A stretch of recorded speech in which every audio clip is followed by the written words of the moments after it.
অথচ যেগুলা রোজা রাখা, বিশেষ করে ঘরে এই ইস্তেগফার, বিশেষ করে আমাদের বন্দি করা, এদের কেমন গুরুত্ব করে না। তো সর্বোপরি কথা হলো এগুলোকে বাদ দেওয়া, এগুলোকে বাদ দেওয়াই সওয়াবের কাজ। কারণ আল্লাহ রাসূল সাল্লাল্লাহু আলাইহি ওয়াসাল্লাম হাদিস বর্ণনা করে গেছেন, এই মুহররম মাসের ফাজাইল বর্ণনা করে গেছেন ওনার জীবন দশায়। আর ইমাম হুসাইন শাহাদাত বরণ করেছেন রাসূলের মৃত্যুর 58 বছর পর। রাসূলের মৃত্যুর 58 বছর পর ইমাম হুসাইন শাহাদাত বরণ করেছেন। তাহলে ইমাম হুসাইনের শাহাদাতের দরুন এই দিনের মর্যাদা বাড়ে নাই। আশুরা দিবসের মর্যাদা যারা অনেকে আমরা মনে করি ইমাম হুসাইন শাহাদাত বরণ করেছেন এই জন্য, কিন্তু এই দিনের মর্যাদা আসলে তারা ইমাম হুসাইন ওই দিন শাহাদাত বরণ করা ওনার জন্য মর্যাদা বাড়ছে, ওনার সম্মান বাড়ছে, কিন্তু ওনার শাহাদাত বরণ করার কারণে ওই দিনের মর্যাদা বাড়ছে তা কিন্তু না। কারণ এর মর্যাদা বা এর এই দিনের ফাজাইল আল্লাহ রাসূল আগে বলে গেছেন। তো যাই হোক, এই দিনে রোজা আমরা যারা পারি রাখবো, আর বেশি বেশি ইস্তেগফার করা, বিশেষ করে এই মাস, পুরো মাস বেশি বেশি ইস্তেগফার করা, নামাজ গুলা মসজিদে এসে পড়া, যারা পড়ি না তারা আমাদের তো নামাজ পড়া ধরা, সম্মান জানানো, এই মাসকে সম্মান জানানো, এগুলো আমরা ছেড়ে দেবে না। এই মাসকে কাফেরাও কিন্তু সম্মান করতো, কাফের মুশরিক বেদবিনরাও এই মাসকে সম্মান করতো। আর আমরা তো অনেকে জানি না যে কবে মুহররম মাস আসতেছে আর কবে আশুরা দিবস, এই ব্যাপারে আমাদের কি অজানা, মানে আমরা একটু উদাসীন। এই বলে আরেকটি কাজ হলো যারা বাইহাকি শরীফের হাদিস থেকে বর্ণিত, ইবনে মাসউদ থেকে বর্ণিত বাইহাকি শরীফের হাদিস, আল্লাহ রাসূল সাল্লাল্লাহু আলাইহি ওয়াসাল্লাম বলেছেন, মান ওয়াসআ আলা ইয়ালিহি ইয়ামা আশুরা ওয়াসআ আল্লাহু আলাইহি সাইরা সানাতিহি।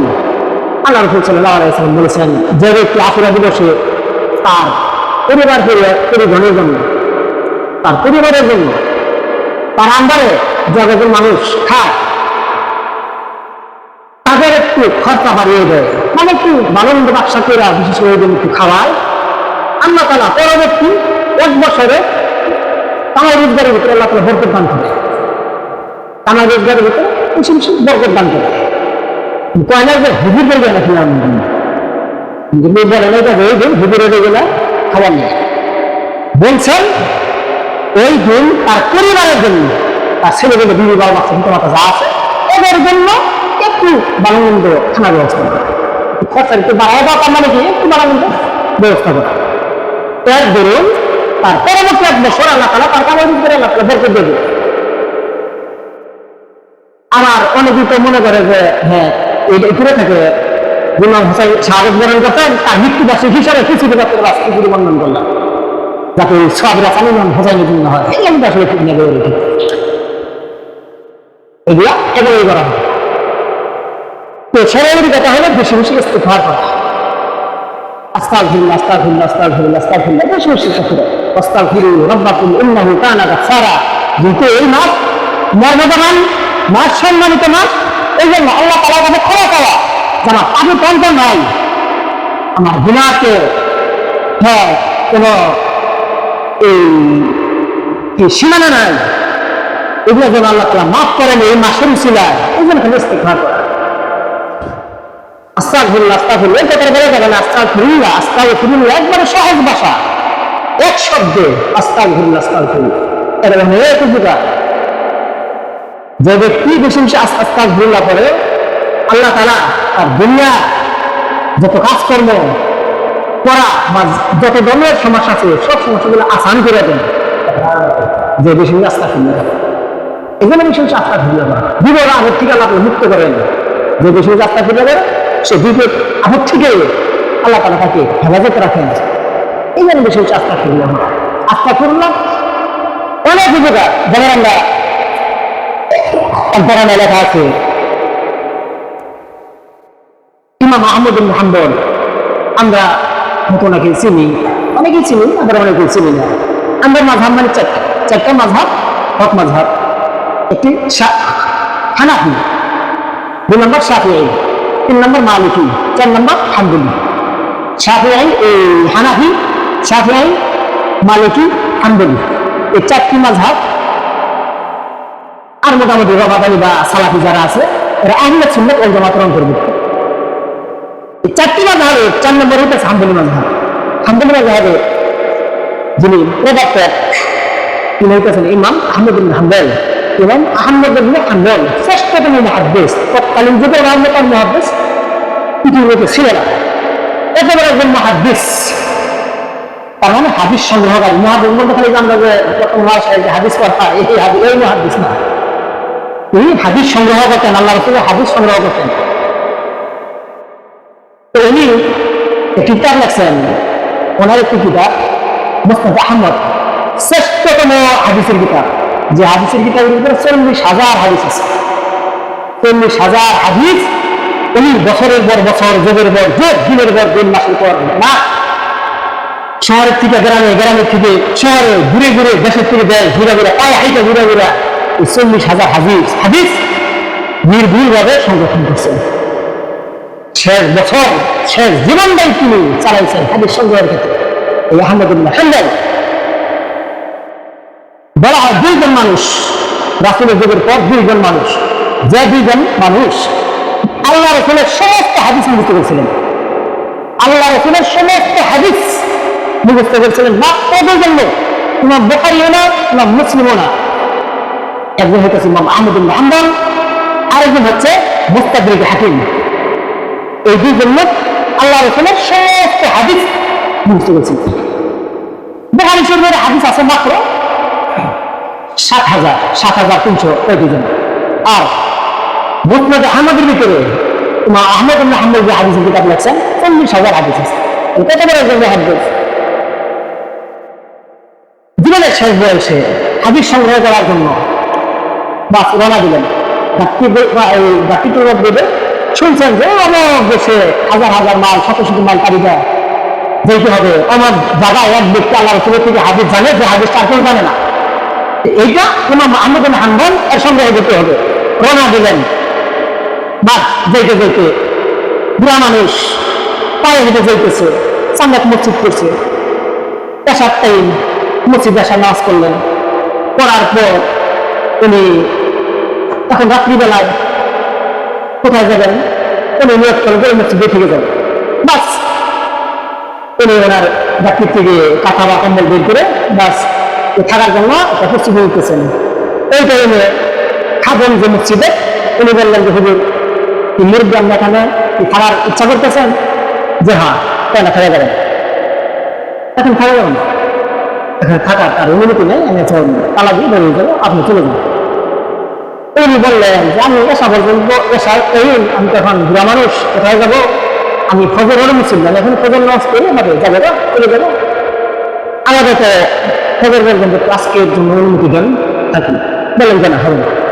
যাক, ইমাম আহমদ ইবনে হাম্বল বুড়া মানুষ, ঘটনা ক্রমে দিনটি ছিল এই পাল্টি ছিল একবার শীতকাল, শীতে কাটতেছে, কম্বল পেছে খেপাতেছে, বাস রওনা দিলেন মসজিদ দিকে।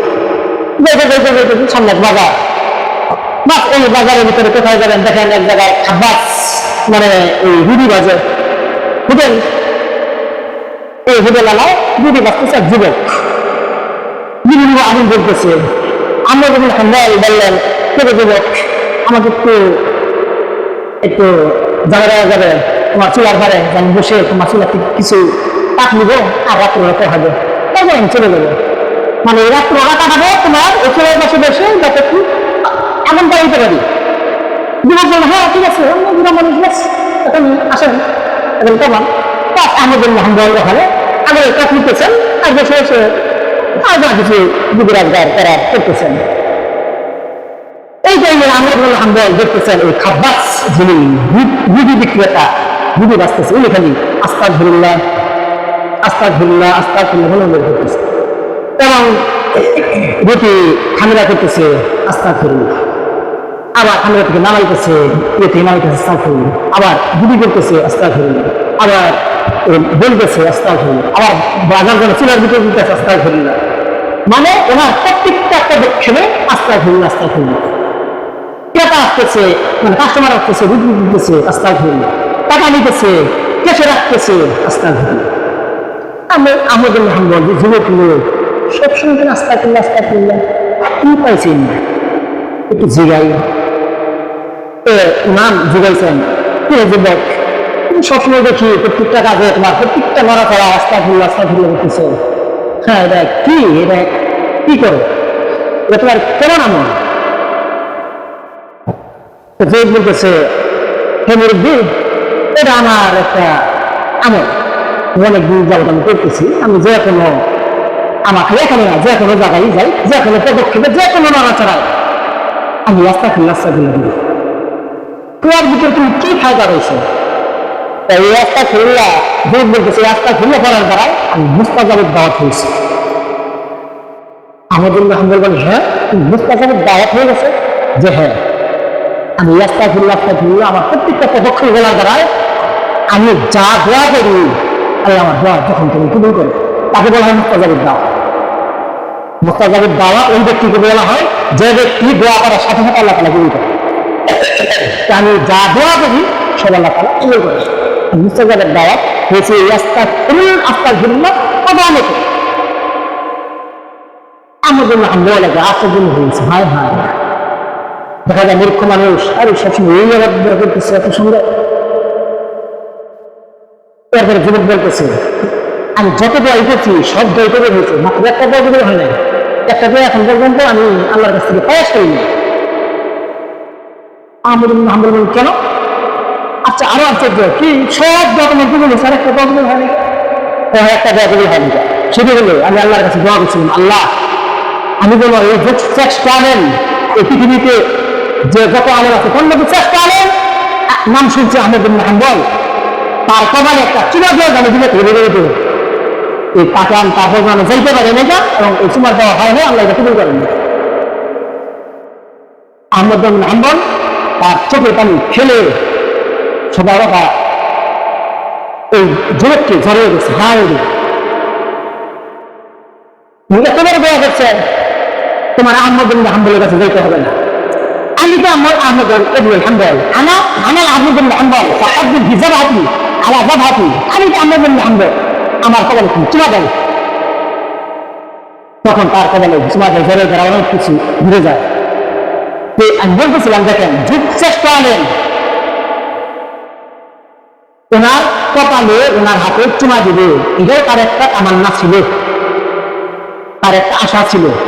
সব তার নিয়ে আল্লাহ তাআলা কবুল করেছেন, এটা কবুল করেন নাই, কিন্তু তার এই আস্তাগফিরুল্লাহ বদৌলতে এমন মুস্তাজাব বানাইছেন যে তাকে ইমাম আহমদ বিন হাম্বল এর কাছে বাগদাদে যাইতে হয় নাই, বরং ওই ইমাম আহমদ বিন হাম্বল এত কষ্ট ইমাম আল্লাহ তাআলা ওনাকে ওই ইমামকে নিয়ে গেছেন ওনার হোটেলে।